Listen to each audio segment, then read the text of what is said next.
अगर आप ये समझती हैं कि 2-3 साल जो है वो बच्चों को लेके यहाँ पे दर बदर घूम लेंगे तो अगली जो जिंदगी है वो हमारी पाकिस्तान से बेटर हो जाएगी। Masters in physics and I am a gold medallist in BEd. यहाँ पर भी मैं जॉब कर रही हूँ अल्हम्दुलिल्लाह, और मेरे हस्बैंड भी यहाँ पर बैंकिंग उसमें सेक्टर में है, माशाल्लाह से उनका भी अच्छा जॉब नेचर है। सो ना दो बच्चे हैं मेरे, एज 13 एंड 9 ईयर्स ना। आप फिनलैंड के लिए भी मैंने अप्लाई किया हुआ है फॉर द मास्टर्स प्रोग्राम ना, उनका जो सितंबर इनके इनटेक्स होंगे। अच्छा, करंटली एडिशनली जो है हमारा यूएस का भी विजिट वीजा अप्रूव हुआ है।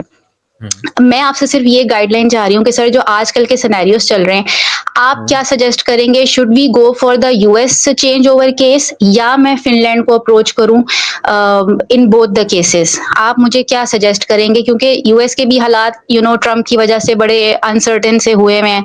वहां जाके चेंज ओवर कराने का मकसद ये है कि फिर तो आप ना आगे के ना पीछे के, फिर जो होगा वो होगा।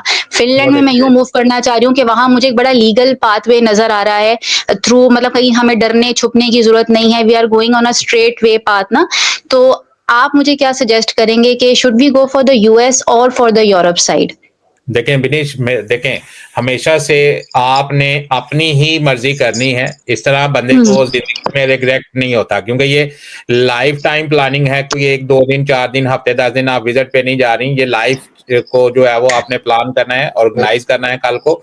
तो इसलिए आजकल जो 3 दिन या 4 दिन पहले का जो हमारे पास यूएस की जो इंफॉर्मेशन है वो ये है कि 4 दिन पहले उन्होंने ये सिस्टम ही खत्म कर दिया कि अगर आप विजिट वीजे पे वहां पे आते हैं तो वहां पे आप जाके आप जो है वो इसको जो है वो वर्क परमिट में, पहले ये होता था आप यूएस से विजिट पे गई हैं, वहां पे आपको कोई अच्छा वर्क कॉन्ट्रैक्ट मिल गया है, आप इसको जो है वो वर्क परमिट में कन्वर्ट करवा सकती थी। ये एक प्रिविलेज थी या एक चॉइस थी जो आप ले सकती थी। जी लेकिन अब जी जी जी। जो है वो B1 B2 पे आप वहां पे अगर जाती हैं तो वहां पे जाके आप जो है वो मास वाइज असाइलम करने के आपके पास कोई ऑप्शन नहीं है। और दूसरी बात, एग्जैक्टली उन्होंने क्लियरली एग्जैक्टली। लिख दिया हुआ है कि भी पाकिस्तानी, बांग्लादेशी, इंडियन और नेपाली 4 इन्होंने बता दिया हुआ है कि अगर आप असाइलम करते हैं तो आपको state away with in 90 days वो आपका असाइलम सुनेंगे और उसके बाद आपको जो है वो जहाज पे बैठा देंगे। दैट मीन्स बिल्कुल बिल्कुल। यूएसए, जो अभी यूएसए की रिपोर्ट है वो तो ये है, वो आपके सामने है। चॉइस आपकी अपनी होनी चाहिए।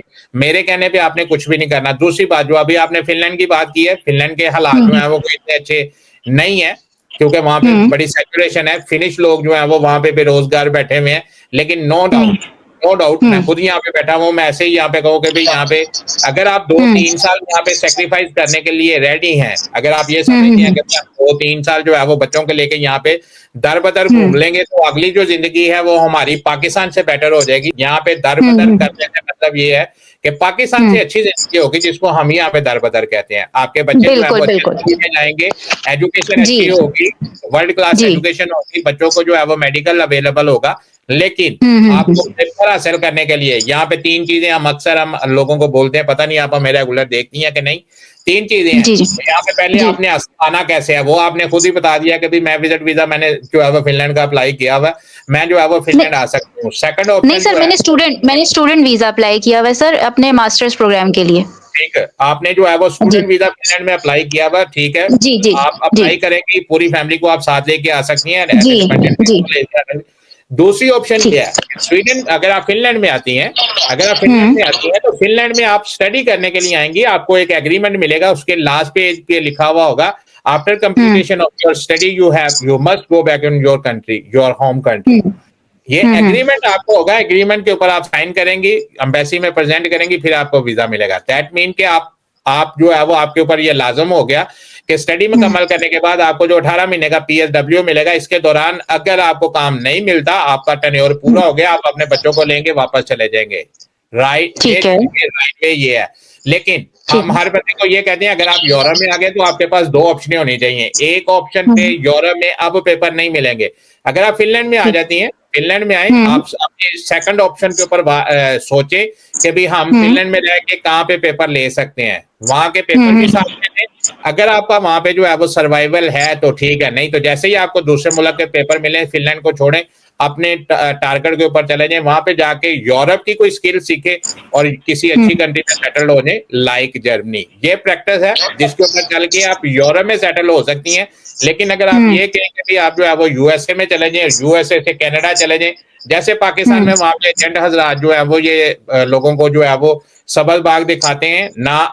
जी। कनाडा में ये ऑप्शन आपके पास है कि आप लॉन्ग टर्म वहां पे जो है वो असाइलम पे रह सकती हैं, और अगर आपके पास जो बच्चे हैं वो बच्चे अगर आपके साथ हैं तो आप जो है वो कनाडा में सर्वाइवल है, अगर आपके पास एक अच्छी स्टोरी है और साथ में जो है वो प्रूव है कि भी आप वहां पे ये साबित कर सके कि आपको वाकई जो है वो पाकिस्तान में थ्रेट है। लेकिन यूएसए में अब ये चीज जो है वो ओवर हो चुकी है। ये सिर्फ 3 दिन पुरानी बात कर रहा हूँ, कोई बहुत ज्यादा पुरानी बात ठीक, नहीं है। ठीक। अभी यूएसए में ये चीजें नहीं है, लेकिन यहाँ पे अगर आप 2-3 साल अगर यूरोप में अगर आप सर्वाइवल कर लेती हैं और जी, स्ट्रगलिंग जी। यहाँ पे आती हैं, लेकिन यहाँ पे आप जो हुँ। है वो ट्रैक पे चढ़ जाएंगी और आने वाले 5-7 साल में या 8 साल में आप यहाँ की नेशनल भी हो सकती हैं, पढ़ी लिखी हैं, लैंग्वेज जी, जी। करके कोई भी स्किल सीख जी। के आप जो है अपने ट्रैक पे आ सकती हैं। तो सर पीएसडब्ल्यू जैसे 2 साल 18 महीने का आप बता रहे हैं फ़िनलैंड में, तो उसके बाद हम उसको जैसे जॉब अगर मेरा इंशाल्लाह हो जाता है, तो उसको फिर मैं रिन्यू अपना करवा सकती हूँ ना? आगे फर्दर बिल्कुल, एक्सटेंड हो जाएगा ना वो? बिल्कुल, बिल्कुल हो जाएगा, क्यों नहीं च होगा। फिर अगर पीएसडब्ल्यू में अगर आप पीएसडब्ल्यू पे आती हैं और आपको अपनी जी। डोमेन में जॉब मिलती है, ये मस्ट है। जी, जी। आपने अपनी डोमेन जी। में रहना, डोमेन से बाहर नहीं जा सकती, आपके हस्बैंड कर सकते हैं जो वो करना चाहें, लेकिन आपको अपनी जी, जी। डोमेन में रहना पड़ेगा और आप क्योंकि मेन एप्लीकेंट होंगी तो आप पे सारा जी। डिपेंड कर रहा होगा। आपको अगर पीएसडब्ल्यू में अपनी डोमेन में जॉब मिलेगी तो फिर जो है वो आप इसको कन्वर्ट करवा सकती हैं और कन्वर्ट भी हो जाएगा, रिन्यू भी हो जाएगा और नेशनैलिटी भी इंशाल्लाह जो है 4 साल में पीआर, 5वें साल में आप पासपोर्ट के लिए भी एलिजिबल हो जाएंगे। चलिए, थैंक यू